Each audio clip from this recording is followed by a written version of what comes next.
আজকে এই 13 অ্যামেন্ডমেন্টের শুনানিতে আমরা দুইটা জিনিস চাইছি। একটা হচ্ছে এই জাজমেন্টটা বাতিল চাইছি এবং রেস্টোরেশন মানে তত্ত্বাবধায়ক সরকার পুনর্ব্যবস্থা ফিরে আসুক এটা চাইছি। এবং এখানে আর একটা বিষয় ক্লিয়ার করা দরকার, এই তত্ত্বাবধায়ক ব্যবস্থা ফিরে আসলে এই ইন্টারিম গভর্নমেন্টের কোনো নেচার চেঞ্জ কেউই আমরা চাইনি এবং এটা করাও সম্ভব না। দ্বিতীয় আর একটা যে আমাদের কনস্টিটিউশনে এবং 72 সালে 12ই জানুয়ারি যতগুলো গেজেট প্রকাশ হয়েছিল প্রতিটা জায়গায় বঙ্গবন্ধু বলা ছিল শেখ মুজিবুর রহমানকে, কিন্তু এই জাজমেন্টে খায়রুল হক সাহেব তাকে জাতির পিতা বলে সম্বোধন করছিল। সো আমি অনারেবল সুপ্রিম কোর্টের কাছে বলেছি এই জাতির পিতা শব্দটা এই জাজমেন্ট থেকে যেন এক্সপান্স করা হয়। উনি আর একটা ইতিহাস বিকৃতি করেছেন, উনি বলেছিলেন পাকিস্তান সারেন্ডার করেছে বাংলাদেশ এবং ইন্ডিয়ার যৌথ বাহিনীর হাতে, যেটাও একটা মিথ্যা কথা। পাকিস্তান সারেন্ডার করেছিল জেনারেল অরোরার কাছে, সেখানে এমএজি ওসমানী উপস্থিত ছিলেন না। আমি এই শব্দটাকেও এক্সপান্স করার জন্য বলেছি। আশা করি আপনাদের এই বিষয়ে কনফিউশন নেই।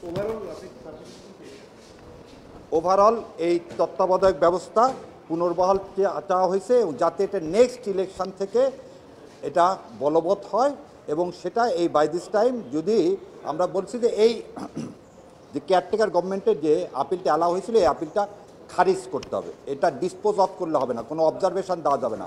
হয় এটা অ্যালাউ করবে, না হলে খারিজ করবে। অবজারভেশন দিতে গেলে জাতি বিভ্রান্ত হবে।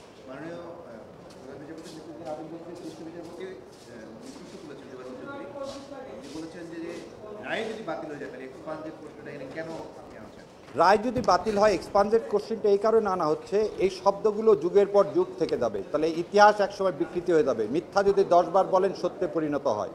সেই কারণে আপনি যদি আজকে এটা এক্সপান্স করেন, ভবিষ্যতে এই জাজমেন্টে এই শব্দগুলো আর এই জাতির পিতা শব্দটা থাকবে না। সারা বাংলাদেশের যে একটা মিথ্যা ইতিহাস শুরু হয়েছে শেখ মুজিবুর রহমানকে জাতির পিতা বলা, সেই ইতিহাস থেকে আমরা মুক্তি পাবো। Thank you.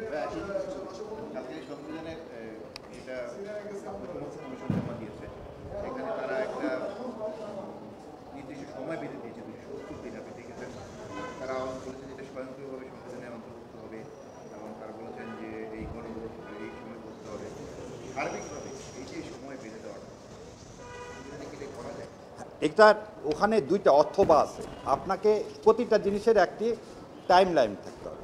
যদি টাইম লাইন না থাকে, শুরু এবং শেষ না থাকলে এটা অনির্দিষ্টকালের জন্য হয়ে যাবে। এখানে যেখানে কথা ছিল প্রথম অধিবেশনে এটা করা হবে, সেখানে এখন প্রায় নিয়ারলি 1 ইয়ারের মতো দেওয়া হয়েছে। এবং আরেকটা জিনিস বলা হয় যে যদি করতে ব্যর্থ হন তাহলে অটোমেটিকলি এটা কনস্টিটিউশন যাবে, কারণ এটা আমরা সবাই কনসেনসাস, কারণ আমরা সবাই ঐক্যমত, এখানে যে বিষয়ে ঐক্যমত